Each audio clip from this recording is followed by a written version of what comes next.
Guys, we're going to do an ignition switch test. Make sure that this ignition switch is good. It's pretty simple.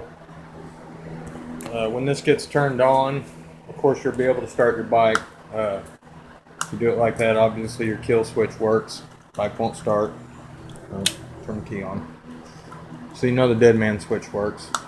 So when we turn this on, what should actually happen is both of these coils should be supplied with 12 volts.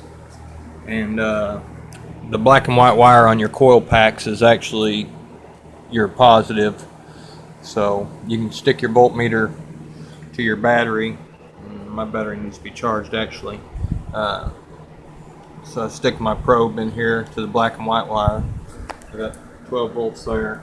You'll hear the buttons click and you should lose your voltage. Turn it back on. And, oh, my lead fell out. Turn it back on, we get our voltage back. Check this other one too, the front one. These black and white wires are actually connected somewhere. I looked at the diagram.